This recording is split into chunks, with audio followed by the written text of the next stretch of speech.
Welcome to Snakes and Otters, a pointless discussion of eternal questions. Get ready, we're about to live in your head rent-free. Hello, Otterites! I am Martin. And I'm Robert. And I'm Francis. Welcome to episode 113. This is our pop culture episode, and this is Robert sitting in the captain's chair. So, guys, this week we are finally getting to a subject that is near and dear to my heart, as you both well know. We're going to be talking about what-ifs, alternative history. Now, what-ifs, as you know, I had to do a little bit of research to get beyond the stuff that I knew, because I wanted to get a little bit more of a broader idea. And actually, alternative history, as a genre, goes back really damn far. Oh, yeah. I was really surprised. It's very sporadic, but going back into past ancient days, back into time of the Greeks and the Romans, there's a little bit of that. What would have happened if, Hannibal had won against Rome, sort of thing. Oh yeah. Oh, that's right up my alley. Yeah, exactly. And a little bit here and there. There was a little bit in the church, even. That was a little bit more speculative. Kind of a thing than it was a true alternative history fiction. Right, yeah. But, the idea was there. And I think, for me, this whole thing of the what if, what I find fascinating about it, and I guess I'll tackle this now because I know Martin would have asked this about halfway through, somewhere after the bourbon break, so I'll do it now. For me, it's fascinating because I love the exploration of what could have been. That's what it all turns on, obviously. Sure. But I just am fascinated by taking what is familiar and tweaking it. Yeah. Even in fiction that I read or watch on television, yeah, I like that. So when you take a science fiction and they go to an alternative reality in that science fiction, right. I like that. Sure. Like you look at any of the Stargate episodes where they go back in time, or stuff like that. Where they Fringe was big into that. It had a whole alternate history of something changed somewhere on that other side, and yet it's a familiar world, but yet it's not familiar. Well, Star Trek, Mirror, Mirror. It's it's the same thing. It's the same kind of a thing. Days of Future Past. Days of Future Past. It was a really fun, that same idea that you already start with a fictionalized world that and then try to turn it on its head and change it. Exactly. And which brings up a great point. So, in the whole what-ifs, probably for myself, the first place I encountered the concept was the comic What If. Right, yeah. And the first issue I ever saw was the very first issue, in fact. Yeah, you lucky dog. Yeah. The funny thing was, I saw it on the stands months after it actually appeared. Somehow it stuck around until the fourth or fifth was also on the stands, because I forget which one was which now, but I managed to get two at the same time. They were actually several months apart, which, considering at the time they were bi-monthly, I was going to say somebody was even more. Well, somebody was really sleeping. Well, hey, and you were the winner of that. And I was the winner of that, yes. So, again, it takes that one thing and twists it a little bit. So that's where I first encountered the what if, was literally what if. What about you guys? Where did you guys first encounter that? What do you think, Francis? Well, certainly that what if that you're speaking of there is one of them. So what if Spider-Man had joined the Fantastic Four? For me, it was what if the Fantastic Four had gotten different powers. Yes. It was further on down on number issue 6. I think it was. Yeah, exactly. That was kind of where you start tweaking about, well, what if this sort of things had been different? And comic books were certainly the anchor that did that. Some of the really great stuff, though, and I know we'll get into this in a little while here, the Harry Turtletub books were fascinating about that. Yeah. And that was very overt. It was taking, you turn the knob at a discrete point in history and follow it all the way forward. And, of course, the further in time you go, the more divergent it becomes, where by the time you're in the end, it's almost unrecognizable. Yeah, depending on which series he's done. Like the big mega series, which was... and that's the one I'm talking about, though. Which was the 10 book, maybe 11, because there's several. Actually, it's an 11 book series. So the first one is Guns of the South, and that's 20 years after the South has won the Civil War. Oh, how few remain? Or How Few Remain. Yeah, sorry, How Few Guns Remain. of the South That's was- a different one. Yeah, Set at the exact same time period. Right. But it was a one-off. And it was a kinda, one-off. And it was kind of his... That's the one that I read first. It was kind of like a science fiction... one thing... Right, the where he trigger was- there was he time travel. He was dipping his toe into, I think it was one of his earlier alternate I think so. I think histories. that one's from the 80s. Right, yeah, it was very early in his career, which he made a huge career out of it. And it was like, what do you mean? And then, of course, the iconic picture on the front of the book of Robert E. Lee holding an AK-47, Yeah. which is that's the whole hook that says, wait a minute, you bring time travel into this, and all of a sudden the South can win, which is what Right. happens. Right, massive superiority and firepower. Right, Yes. and it was because they're being supplied from the future by white supremacists and they in 1864 everything goes different. Right. Yeah, because they don't lose the wilderness; they mow them down over and over and over again, and Lee ends up accepting Lincoln's surrender. Right. So with How Few Remain, then you get the trilogy set in World War One. Only it's trench warfare in the United States, and then you get the Weimar Republic era, which is Right. and the rise of what would be the southern equivalent of Nazi Germany, because they start putting blacks into camps and so on. And then you get the World War II, and then that is a 4-book. Right, I remember And that last one, and so- I have not read those, but I have them. They're really good. I've Yeah. read them a couple of times just because they're that good. Because the South essentially becomes an ally of Germany. Well, not so much. I was going to say, there's more complicated than that. Yeah, because there are wars going on around the same in Europe, but they are separate. The U.S. is very isolated because, and the Confederates are very isolated because, we are still embroiled in that north-south thing. Yeah, it never really goes away. It's at best there's an uneasy peace at any given Exactly. time. And Because there's no reason to become involved in things like the Right, Spanish-American War. There is Right. no Spanish-American War because well, who cares? We're too busy with messing with each other. Right. Yeah. And Well, the South messes with some of that. I mean, Yeah. they don't get involved in the Spanish-American War, but they buy territory from Mexico because they have no other way to expand. Right. And so that Right. brings some a interesting things competition into for it. the West. Mhm. Plus, then they could try to buy Cuba or territory from Mexico. Right. So that's how they get across the continent. Because if you think about the war, Yeah. or the southern states, they don't have a Pacific Ocean port. Right. Max out at Arizona. Exactly. And so Because California's already on California's the board. already on the board. Yeah. Yeah. So, so that one's really is fascinating. So, Turtle Dove, and what about you? Oh Martin? goodness, I can't think of anything really. I'm super fascinated though by this kind of two sets of ideas of these, where you start in a fictional world that's known and tump it over, or start in a real world that's known in actual history and tump it over. So I'm sure there's television shows that I've done that are what ifs, and certainly there are Doctor Who episodes that are very similar to that. Doctor Who is almost on its face of what if. Right. Yeah. It's you take Yeah. those characters and put them in the midst of something. Yeah. Yeah. But, the first few seasons, that's what they did because Very much so, It yes. was very meant to be more educational Yeah. and children oriented. That's right. That brings up a really good point. There are multiple subgenres of the what if. Yeah. There is the time travel that we talked about to create the historical divergences. There's just the the butterfly flaps its wings kind of a thing where Yeah, the want of a nail sort of. exactly. Well, lose because the battle. with Turtle Dove, wasn't it not in Guns of the South, but in the other one, How Few Remain in the Rest, wasn't it the turn point was they found they didn't the North never found the plans for Antietam.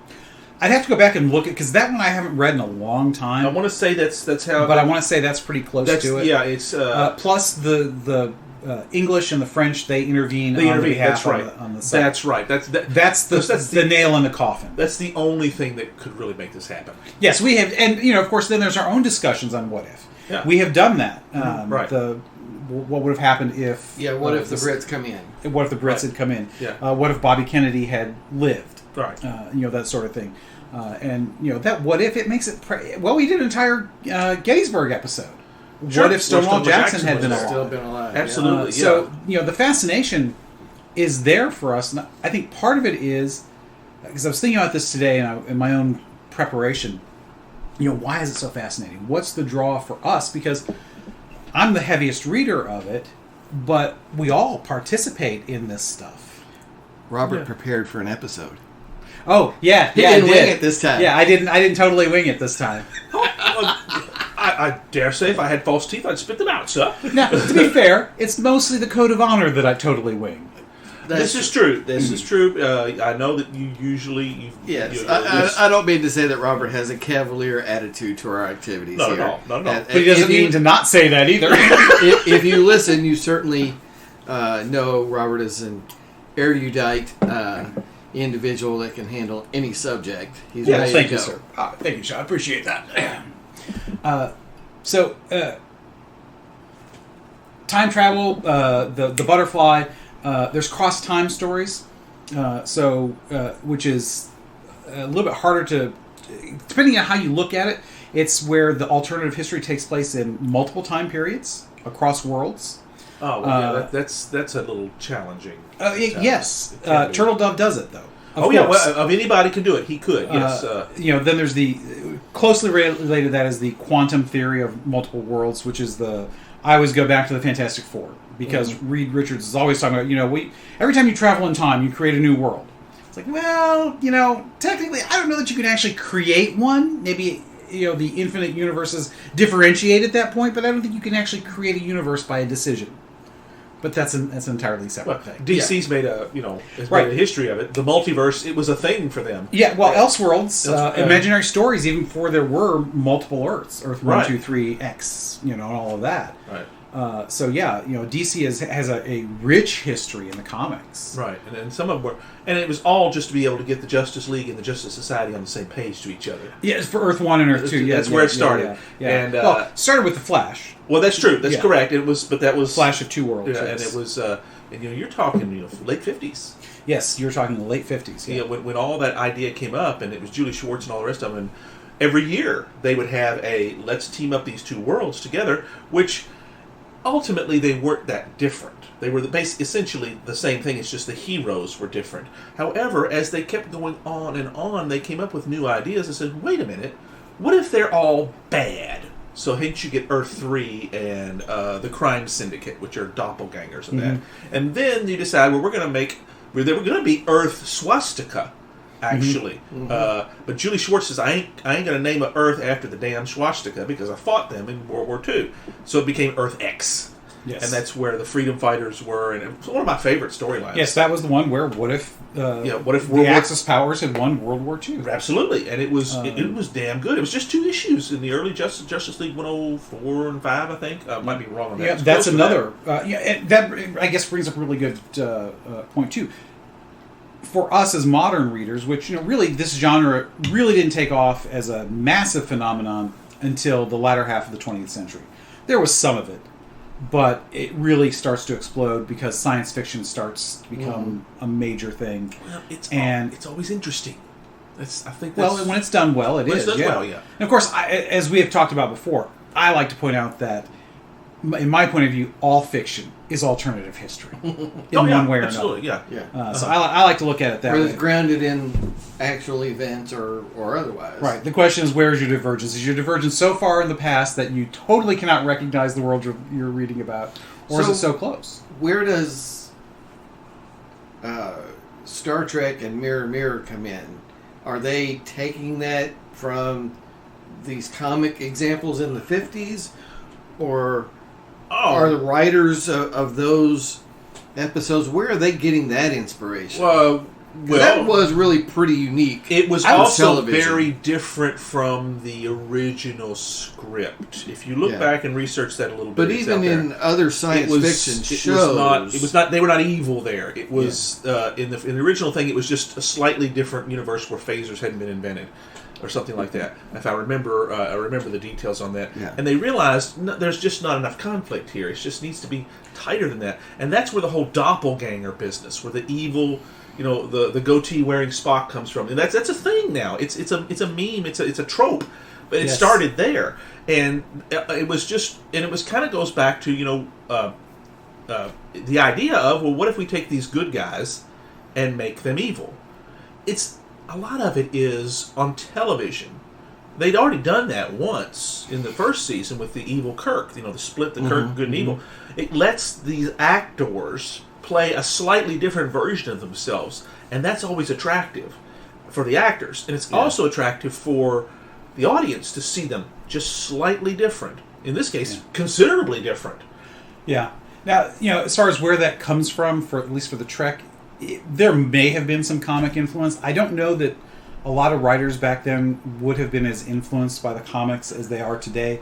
Comics in the 60s were still seen as a kid thing. Yeah. Well, this is the time of Batman, the TV series, high camp. Right. So they're probably not pulling anything from that. But there had been stories like this that appeared in science fiction magazines and books. So like I said, the genre had started expanding. The magazines, the short story pulp magazines, there's probably some of that because there's some crossover in the writers of things like that. Absolutely, there are. Well, because you're also talking. I think if you want to look at the origins of this, you can look to the paperback genre of the 50s, 60s, and 70s.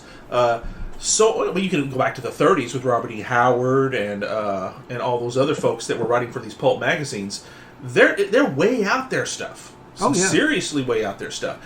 That's, I think, is because that was the model to get it to people, because it was cheap and you could get it out there. And Howard's Conan is kind of an alternate past. Well, it is. It's right. It's set 10,000 years BC. And it's a different world. Yeah. In fact, when he created the whole Hyborian Age, he deliberately kind of morphed the map of Europe to where it's slightly recognizable without being recognizable. It's its own world, but yet you can see some similarities on that. That was his intention. When he had created Kull, his earlier creation before that, it was very different. Atlantis and Lemuria, it bore no real resemblance to the world we knew. And that's one of the reasons he changed it. He says he wants to kind of give people that tweak of, this is kind of us. This is almost us. Yeah. And a lot of that speculative fiction starts there. And then you have the huge paperback explosion of the 50s, because it's cheap stuff. You can get writers for hire, hacks that go out and do this stuff.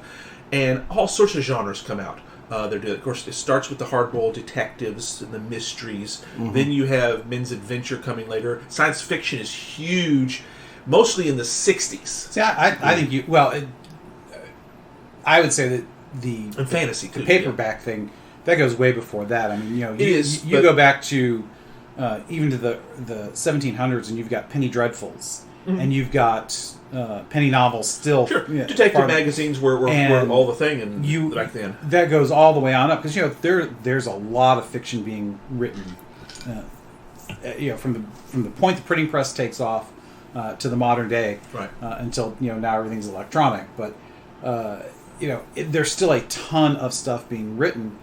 I think what causes that explosion in the 50s is partially television, and it's also partially Sputnik, and there's just plus you have these guys that have come back from World War II, and then the guys are coming back from Korea, and that's the kind of stuff they would have to entertain themselves.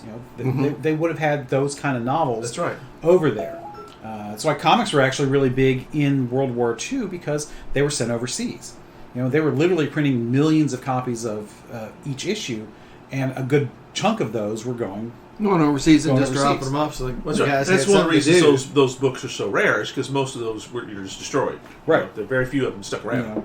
They were intended. I mean, they're essentially newsprint. Right. It's like they were throwaways. Right. That's what the intention which was. is just because they were just hurts my heart to even think. Well, but those early ones, they're worth some jack now. Talk to Nicolas Cage; he's got quite the collection. So we've got this whole idea, though, that the creative mind likes to ask questions.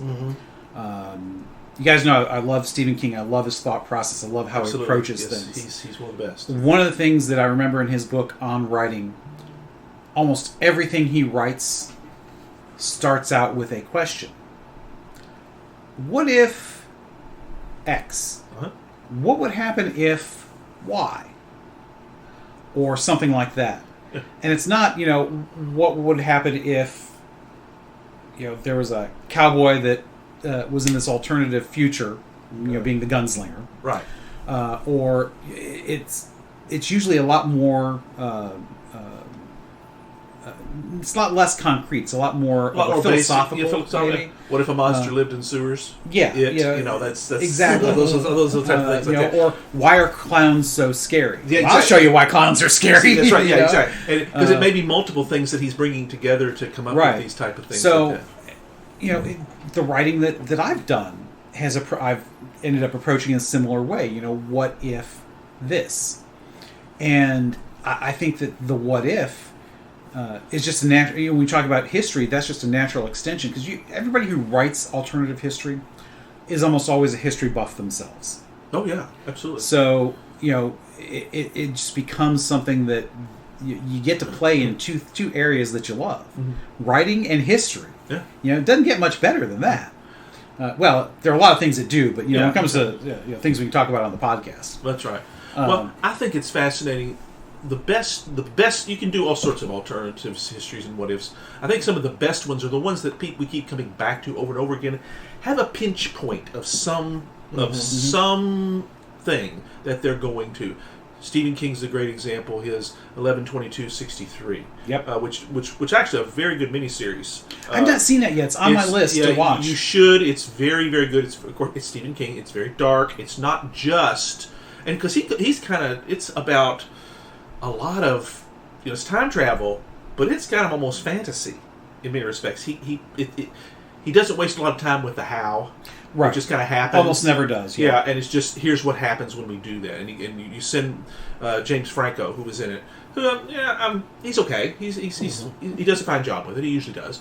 And it's a very fascinating story about changing the past. Mm-hmm. But of course, it's tied around the pinch point of John F. Kennedy, his assassination. Right. And the time travel goes back to like in 1960. Or 61, I forget exactly when it is, but it's a discrete It's several point. years before the actual several years assassination before attempt. that. And basically, you go into what he calls the rabbit hole in this diner, and it takes you to this exact same point in the exact same time. No, not time.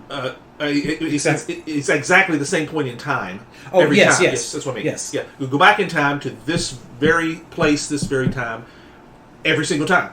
Yes. And when you come forward, you may have aged, but you go back to like 2 minutes after you left. Exactly. So it's kind of a fun way, because if you figure out a way, all you have to do is go walk to the same spot that you entered on, and you go back. Right. Only you can do. And every time you go back, it resets. So if you go back and change something, next time you go back, it goes back to what it was originally. Right. So you're not even going back to the same changed reality. So you get multiple attempts. And I love how James Franco's character gets control of it. He's left this diner by the guy who owns it, and nobody understood how he could charge so little for the burgers and everything else, because he'd go back 40 or 50 years and buy stuff at this little corner market, basically buying the same pound of hamburger and the same bag of potatoes and making them into burgers and fries for years. That's right. For pennies. For pennies, yeah. Because it was so much cheaper then, Yeah, which was an interesting hook. And of course he takes that and does the whole, how can I not so much how this is what's changed, but how can I change it. And he goes back several times, takes notes. He leaves the notes so that way he knows who wins what, when, whatever, so you can generate money when you're back there. And the whole point of it is, as he explains it in that first episode, is John F. Kennedy must not die. Then Robert Kennedy doesn't die. We save the world and everything's going to be better. Which, of course, there's the conceit. Yes. Of course, it's not better. Because once you leave, it all resets. No. Once you go back, when I leave the altered time. That's what I meant. When you go back. Yeah, exactly. So, in order for this to work, you have to stay there forever. No. That's not it. Unless the TV series dealt with it differently than the book. Right. Because in the book, when you come forward, whatever you changed in the past is still the real history. But the moment you go back to that same point in time, it is reset to what it was the day you went back. So your change that's right. only... The changes are only alive if you never go back again. Yeah, that's it. That's Yes. That's right. Otherwise, you have to keep doing exactly the same thing over and over. And in the book, he does this. I don't know how much they do it in the miniseries. Yeah. Because, like I said, I haven't read that. Well, and what's weird about it is because time is almost this living thing that's fighting him to keep it from changing. In other words, coincidences happen and things happen here and there, and you have to watch out because if you go in this certain thing to try to listen to this information about the assassination before it happens, a fire starts. Where you're living, there's a fire thing that happens. It's also a weird time pushes back, which is a fascinating form of conflict that King creates in that. It's just fascinating show. He's normally a horror writer, but that he's doing that. Right, he's Stephen King. He can do whatever he wants. Whatever he wants. There's also TV series. Timeless was a great TV series. I wish it had gone on because it was so good. That's where there was a evil. The Rittenhouse group, which is basically like the what's the group that's supposedly behind the New World Order? The Bilderbergs. The Bilderbergs, yes, it's like the Bilderbergs. With Council on Foreign Relations and yes. the Illuminati. The Illuminati, yes, it's very much like that. Yeah, well, not the real Illuminati, because we all know that's Reed Richards, Doctor Strange, and yes, and Tony Stark, and all the rest Namor and T'Challa. Yes. So that one is very cool because somebody has developed a time machine. The Rittenhouse group steals it to go back and try and change history so that their preferred version of how things should be happens. Mm-hmm. And that's just a great it's only 2 seasons, but it's a great 2 seasons. Loved it. It was really good. They go back and they do a lot of the same kind of time period what ifs, trying to keep things corrected. Sometimes the correct history is not the history we know. Or sometimes things change and they have to deal with that. And so it's really, to me, that's just some fascinating stuff there. What's the other DC one that's like that? Legends of Tomorrow. Yes, Legends of Tomorrow. Yes. That, which is far lighter and kind of fun the way they work with that. Yeah, it's kind of jumped the shark this last season or two, but it's still fun. It's got John Constantine, though. I know, that's some good stuff. That's some good stuff. I mean, Matt Ryan, my gosh, that he is John Constantine. He is. Fantastic. Yeah. That was a shame that his show only got 1 season. Uh-huh. Of course, he's played the character in Legends of Tomorrow, and he's voiced all the animated iterations of him as well. Yeah, he's a great actor. Very much so, yeah. Back to the Future. So, yes, Back to the Future. So that's where I was going to go with some of this next. That's a great segue. Is that, we've been talking about changing the past. That's where Turtledove spends most of his time. Eric Flint with his 1632 series. I think I've probably mentioned it on the show before, but I highly recommend you read those. Those are phenomenal. That's the one that goes back, takes a little piece of West Virginia, transplants it into the middle of the 30 Years' War. And what that does is it transplants that little piece of Germany in the 30 Years' War. They swap. So that little bit of Germany ends up in West Virginia. Now, the piece of land, it wasn't that big, but it was basically nobody was on it. So it was not an effect much as in our time. But that was kind of a segue into the whole thing, kind of a forward kind of a thing. Right. So you don't really care about that. And then you see going forward, what happens if you transplant this technology and knowledge of future events into 400 years ago. And then you have what happens if we take something now and it changes going forward. And we see that into the far future. We see that, in some ways, you get that sort of thing, it goes back and forth, like Star Trek. With Mirror Mirror, that is taking the science fiction setting and then going back 100 years and changing it. Right. And they've milked that trope every single series. Absolutely. Except Voyager. I don't think Voyager did a Mirror Mirror episode. I think you are correct. I'm pretty sure. Now, they did their own kind of alternate version of things where... They did the Year of Hell. The Year of Hell, which was a reset back, which one of the very best Voyager episodes. Really, it's two-parter. Two-parter, fantastic. That was fantastic. It was really. It had real consequences, but yet they still reset it at the end of the. Well, I mean, timey-wimey. It's just what we do. That's right. Time travel here. Yes. Which is what most of these alternative stuff we're talking about works under the premise of that. In science fiction, it tends to, but it doesn't have to. I mean, the Turtledove stuff almost never uses. No, although that's not entirely true. The first one he did outside of Guns of the South was the, and this is the late 80s, Island in the Sea of Time. And it's a trilogy. I don't know that one. It's the island of Nantucket. There's some event, and it is transported 3,000 years into the past. A little more than 3,000 years, but it's basically around the time Moses is getting kicked out of Egypt by the Pharaoh. And he goes off and then comes back. It's around that same time frame. Because they actually make a comment about that. That, oh my God, Moses is right there in Egypt right now. Which is, pinning that exact year down is actually a little more difficult than that. But so that's one, going back and doing some time travel, moving forward. Right. There's just so much. There's an endless amount of possibilities. And I guess that's one of the things that I like about it, because you can tweak it so much. Turtle Dove has done 3, maybe 4 different series / individual books, all in World War II.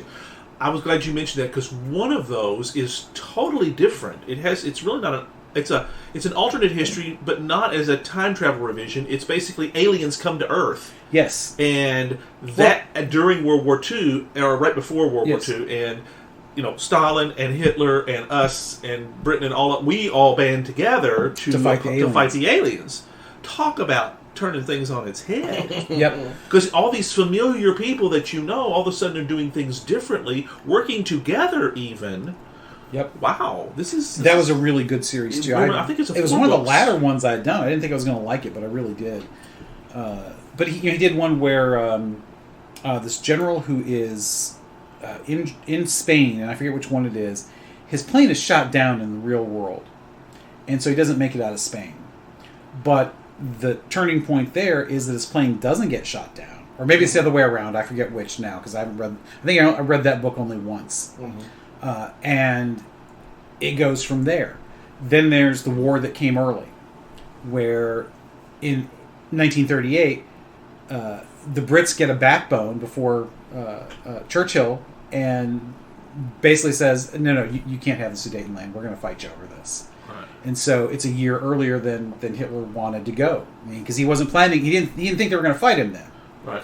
And yet they did. So that takes the war off in an entirely different direction. Yeah. And then there's one, the Man in the Iron Man, or not Man with the Iron Heart, or something like that. And that's about Heydrich. And I think it's him living past the point where he dies in the real world. Yeah. Again, that's one I've also only read once. A lot of these I like to read multiple times because there's so much stuff to mine there. Oh, yeah. But The War That Came Early, that's a 6-book series, and that's really good. Highly recommend that. See, that way you can reread World War II with everything different, and yet Multiple enough times. of it's the same. Yeah. And that's the fascination. And it just goes to show you that, especially in war, there are so many turning points that you could choose to change history. Yeah. Newt Gingrich and William Forstchen, they had done one. Their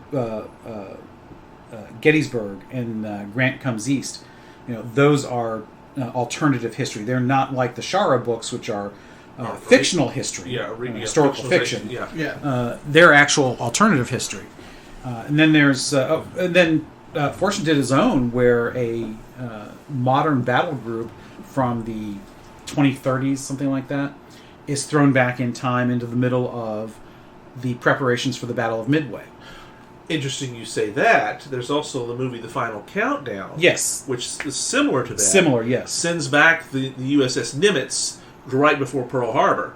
Well, this is an entire multinational task force. They just turned the volume way up on that one. They did, yes, he did. It's a nuclear aircraft carrier named after President Clinton, President Hillary Clinton.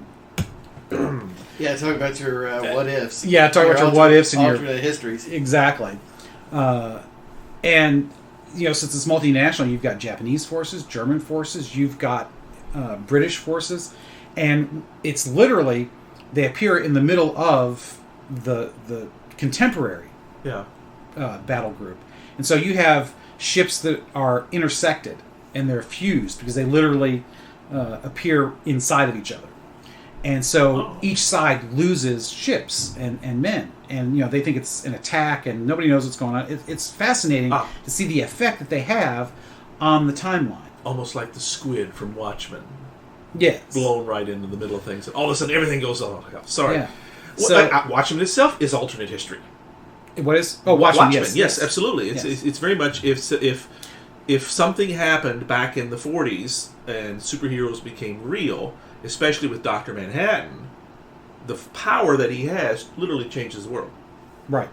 Now, Martin, you had started. I don't know if I covered the future aspect of it that you wanted to, because we kind of tangented all rabbit hole again. Yeah, because I'm still trying to work through.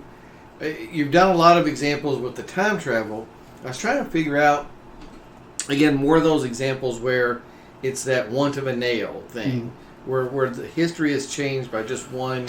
Well, the Turtle Dove books are almost always that. Yeah, it's the power of, to quote from Babylon 5, it's the power of one mind to change the universe. Yeah. Yeah. But That's you're kind of the talking about a conceit. couple that included, weapons from the future and That's stuff just like that. Well, that's a one-off, and then the Alien one. That's even though it's I think It's 4 books, I think. Pardon? The aliens with... It's multiple books, but it's I think it's 2 trilogies. It's Might be wrong. trilogies in the middle of the war, and then another trilogy set like 20 years later. After the same aliens universe. we've kind of settled into a peace, and we're kind of sharing the world. But all the rest of them, all the World War II books especially, are all what if this one event changed. Yeah. That's the ones that I'm finding fascinating because there's the possibilities there Right. that are more than again Well, and the interesting... scientists stealing plutonium and going back to 1955 in a DeLorean. Exactly. Yeah. It's a more believable premise, basically. Yeah, Because yeah. that's the point about, I think, The what more makes all this believable. so much so fascinating is that it really could have happened. Yeah, because there has to be a familiarity to hook you in. Well, Right. Fringe was good at that, although a better one is Counterpart. With, oh my gosh, I cannot remember the actor's name who played J. Jonah Jameson in the J.K. Simmons? J.K. Simmons, thank you very much. I don't know why. Fantastic actor, by the way. He is, Yes, he played both versions of himself from a diverged timeline. Yes. Very, very good, because you can see he's himself in both cases, but the world changed right around 10, 15 years ago on this alternate universe, and they collaborate with each other. They still don't know what happened, and things are bad over there and not so bad over here, and there's this connection, and you get that mirror version where they look the same, but one's not very good and one is good, and yet it's the same person with the same background mostly, but just the last 10 years.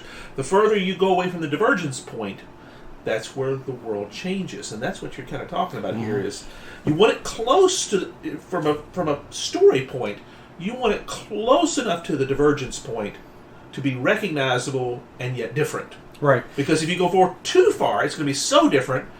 What's the point? There's no point in it being a what if. Precisely. Right, Yeah, that's right. right. It's So very different. Things like I don't know if you guys remember the it was either, I think it was a miniseries on cable. It might have been made for cable movie. I don't remember. It was called Fatherland. It was HBO is a made for cable movie. Yeah. Rutger Hauer was in it, I think. Yeah. And several others. Yeah. So it's basically where the D-Day invasion fails, and the Allies basically end up negotiating a peace with Germany, and Germany maintains control over Europe as Greater Germania. Germania, yes, what they call And it. it's interesting because it picks up with Joe Kennedy as president, Yeah. going to basically end the Cold War, so to speak, with Hitler, who is obviously still alive, Right. and the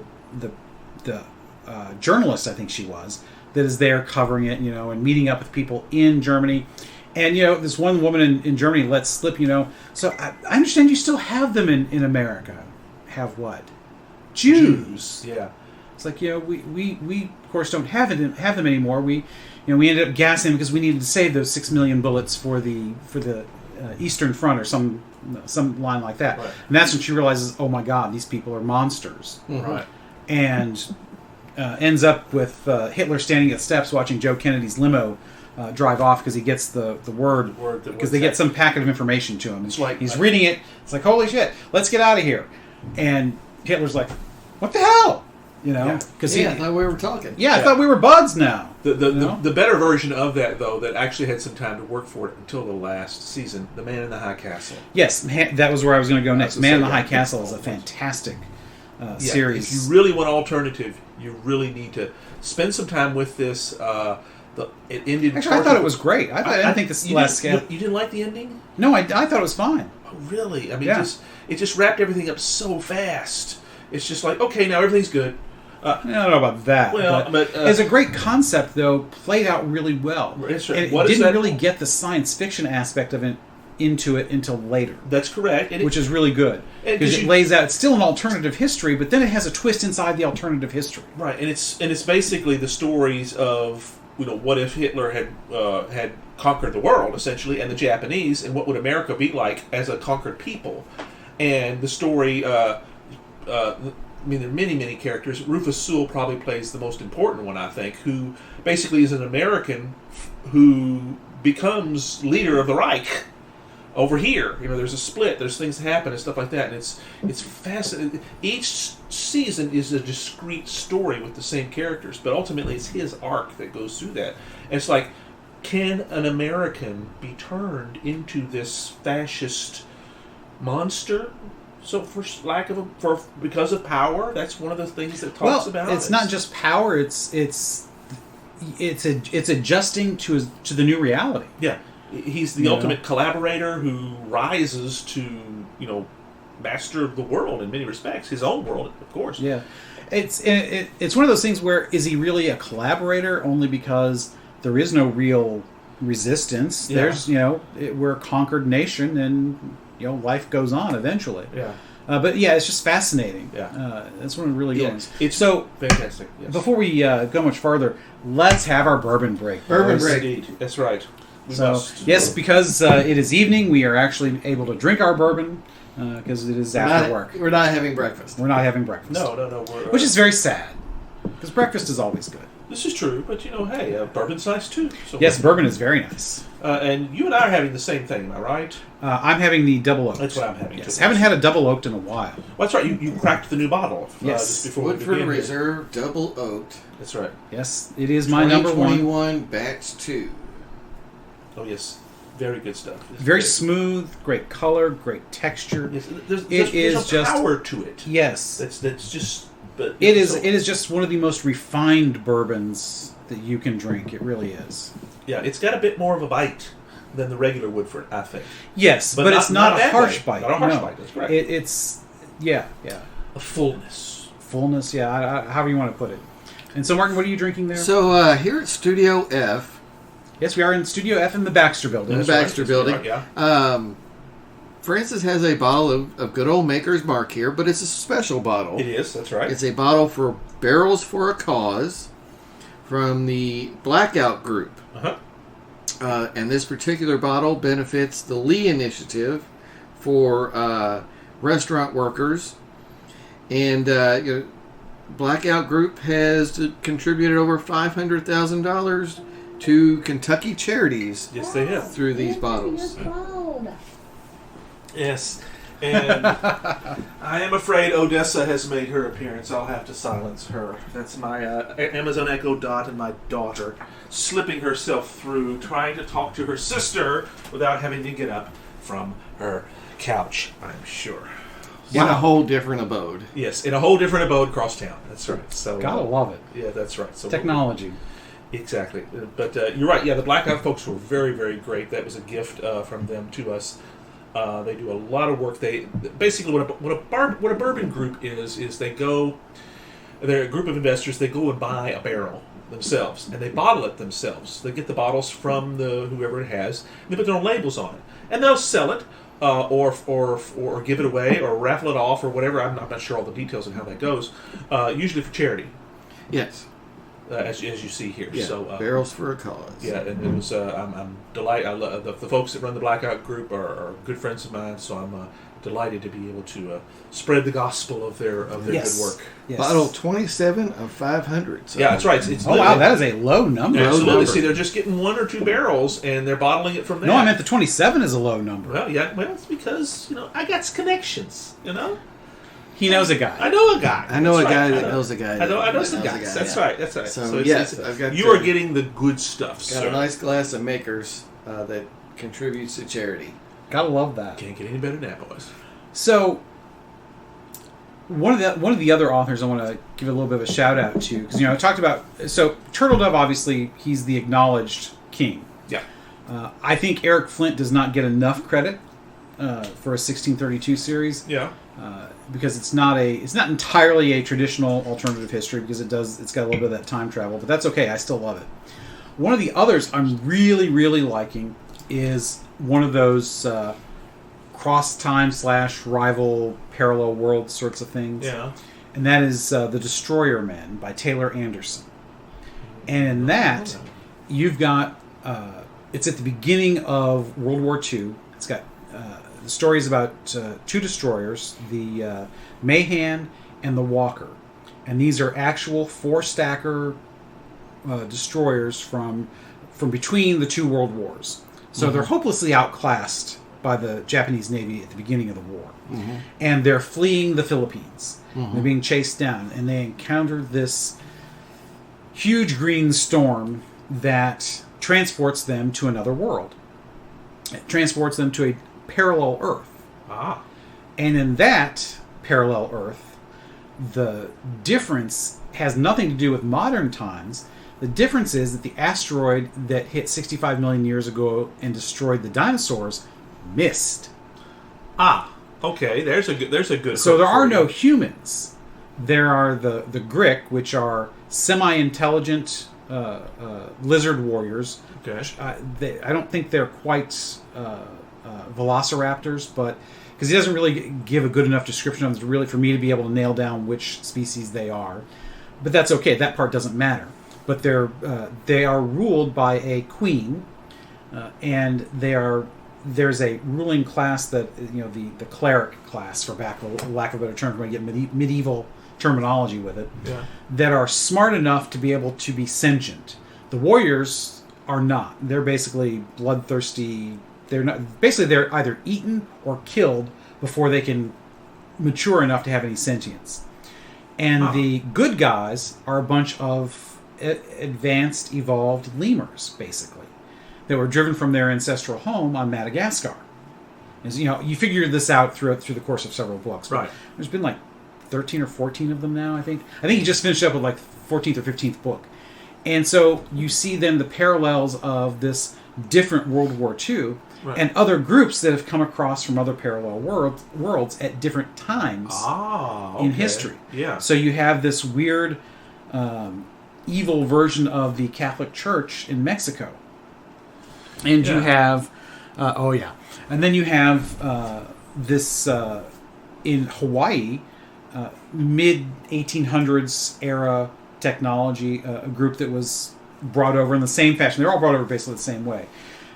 Then you have a group that is in North Africa, Tripoli area, in the Mediterranean, that is a fascist powers kind of group, but not what we would know. Because, again, slightly, each one of them has their own alternative history. And it's a mashup. And it's just really well done. It's kind of like Battle World. Kind of, yeah. Yeah. From Secret Wars 2. Yeah. That's right. And it's just... That's good, because I wasn't talking to you. My Siri on my watch just said, "Hey, I'm having trouble hearing you." We're having some technology issues. We with this are. session. We need to I don't know, soundproof the studio or something. Don't we? Never thought so- that.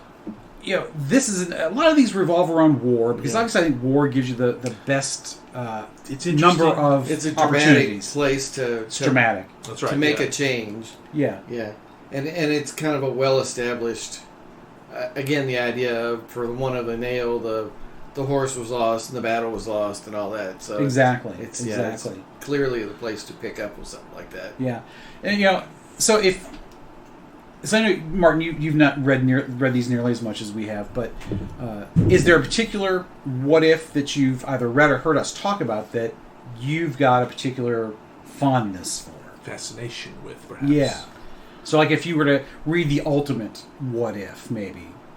Well, no, I tried to sneak in there. We changed the subject, but Didn't mean to, because, we rabbit hole. Yeah, we rabbit hole. But this whole episode's a rabbit hole. I mean, that's kind of really the idea is. of it. What Stephen King called it. But when you think of Back to the Future, even just the first one, not even thinking about the sequels and all, but it's like this is a very imaginative thing, Mm-hmm.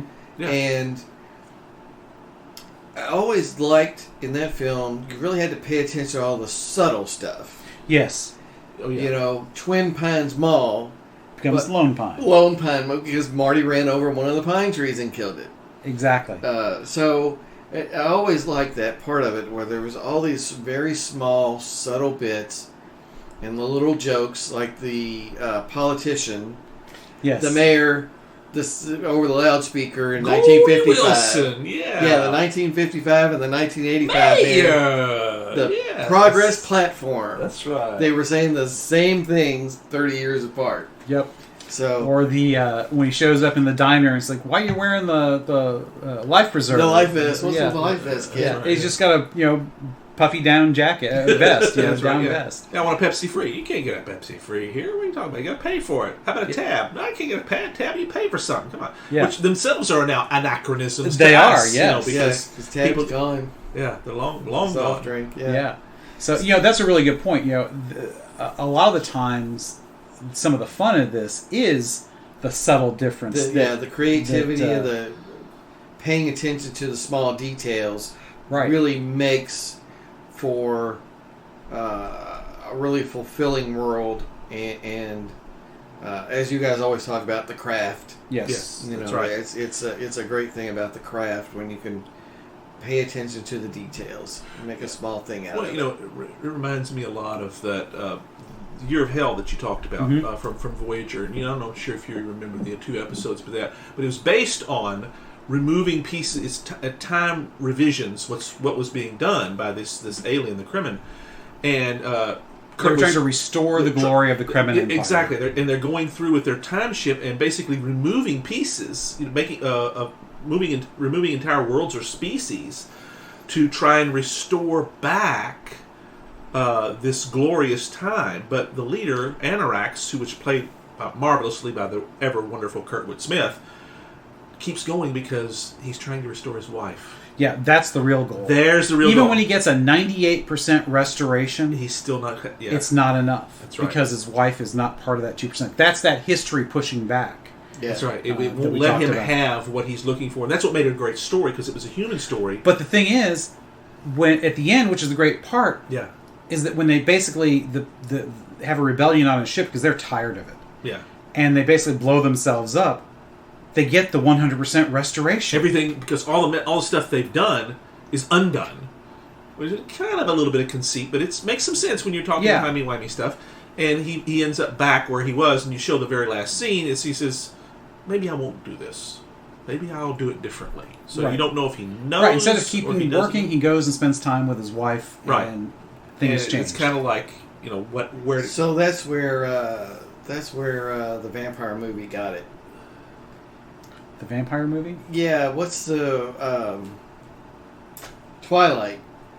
Oh, It's like the only part of Twilight I've watched is one of the late movies Oh, where they do the time travel thing, where they do the where he the fight. the big fight. And Yeah, the guy yeah. decides not to go through because he sees his own death, but it's just because he was just standing there like absorbing another vampire's memories or something. Yeah, I'm they're like, the whole really? all these people, all the main characters are dying, and all of a sudden it's like, you know what, maybe this is a bad idea. Why don't we just go our separate ways? Yeah. It was like that was the whole punchline of all of these movies and Sparkles and the whole bit. Yeah.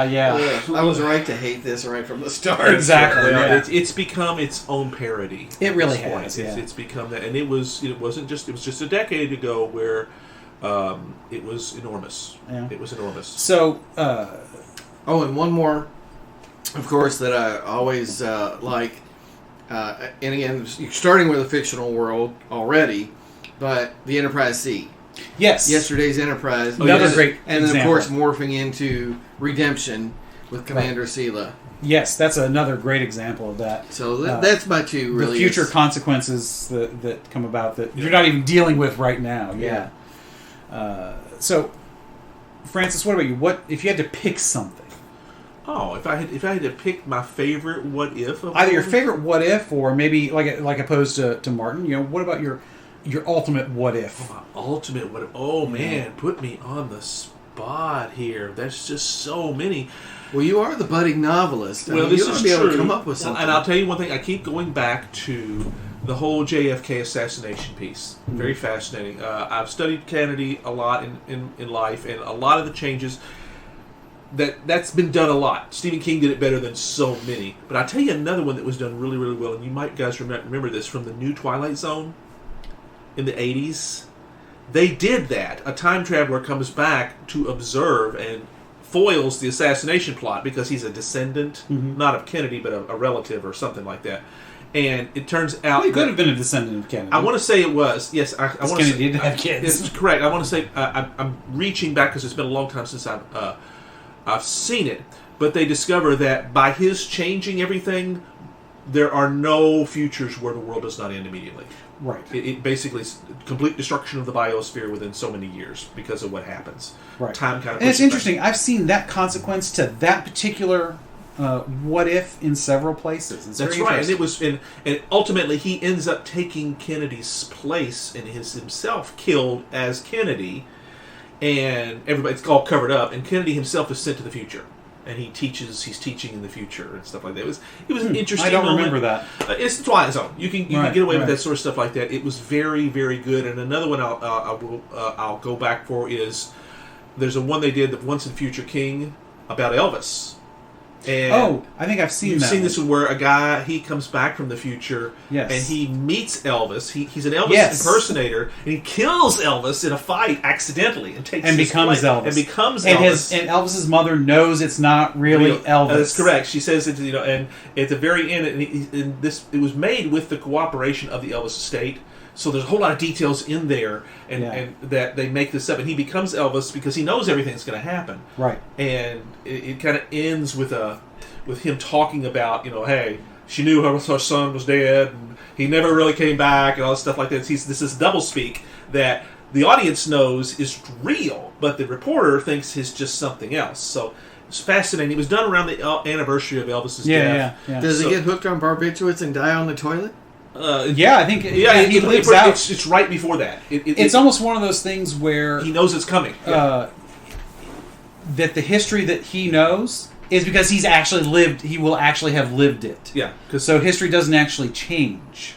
Yeah, because he so knew it's everything. kind of an alternative, but not really. Yeah, those are my two fascinating stories like that. Still stuck with me It even like there's decades like later. a lesson in all of these. Like, don't monkey with stuff, people. Well, that's Leave correct. things You know, in the time travel ones, that is often the case. That's right. Because quite often, what you change, you get something worse. The unintended consequences are major. Well, it goes back to that hubris we love to talk about. Man cannot be God, and trying to change the past is ultimately something only God has any business doing. Right. And if he does, we don't know he's done it because we all got revised along with it. Exactly. Right? Yeah. So for me, I love it when we can work hubris into the absolutely. Absolutely. Absolutely. It's fantastic. Well, that's what's so fascinating about it. Because it makes it personal. It's not just the events that happen.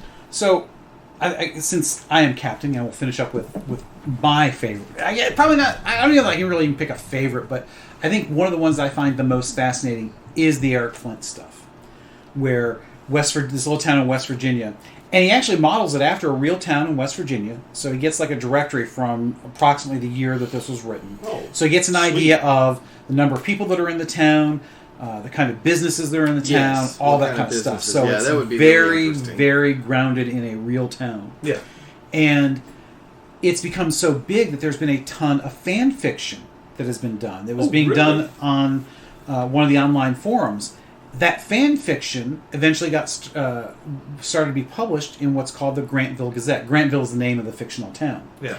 And some of those have become, some of those writers in the short stories, they basically take ancillary characters and do short stories about them. Some of those have graduated to become full-blown novels in the series. So he's not even the only author in this whole universe that he has created. Wow. And so all of these ones in the Grantville Gazette kind of stuff, it's taking somebody that's an obscure character and seeing what's the effect on this change in this guy's life. This guy who was running a self-storage facility, or this woman and her family, and what effect does that have on them?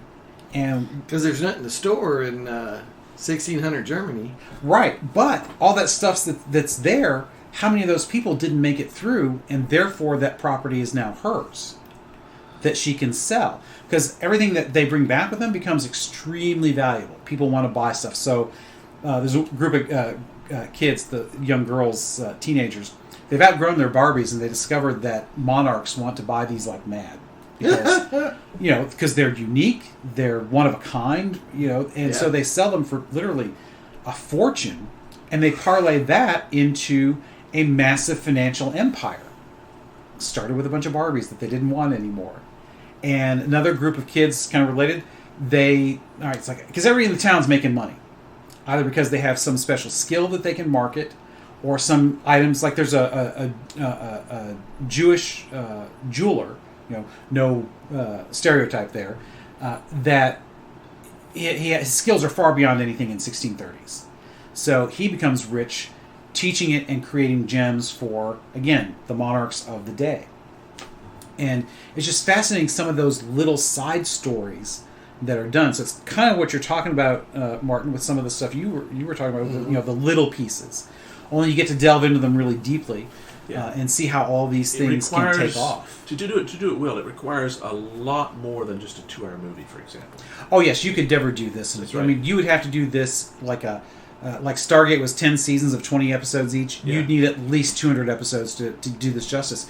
And because it's a transplant in time, history is forever changed. That's right. So there really is no end to what you could do with it. That's right, and there's no going back. Right. Yeah. So, the Holy Roman Empire is basically done with in the middle of this, because it starts with the King of Sweden, who dies shortly there in the real history, shortly after they have appeared, and they prevent that because his people just happen to be the ones that they encounter first. He is somewhat friendly towards them, and he helps. They help him become the emperor of the United States of Europe, is what it eventually becomes. Oh, yeah. And so, the Catholics are not entirely the bad guys, but they're not exactly the good guys in this, which I'm a little perturbed about. But it's also got Richelieu and Mazarin, or the guys we have talked about in some of these episodes in the past. And it's just fascinating, because there's so much you can play with. And that, I think, to me, is one of the better ones because it is so rich.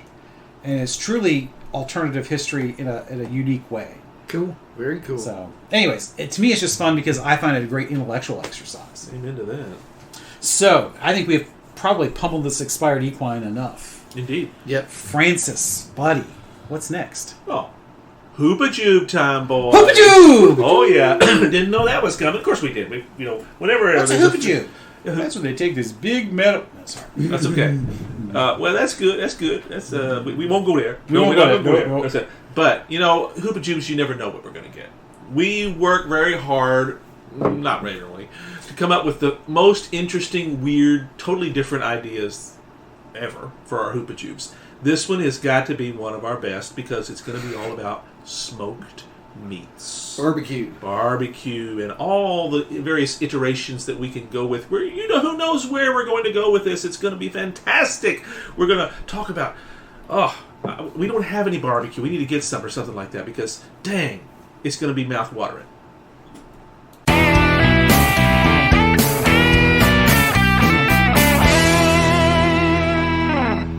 Hope you enjoyed another pointless discussion of eternal questions. Remember, new episodes published every Friday at noon Eastern. Spread the word. We're on all the major podcast platforms. And leave us a comment or review because that helps others find us. We're on Instagram, Twitter, as well as our website, snakesandotters.com.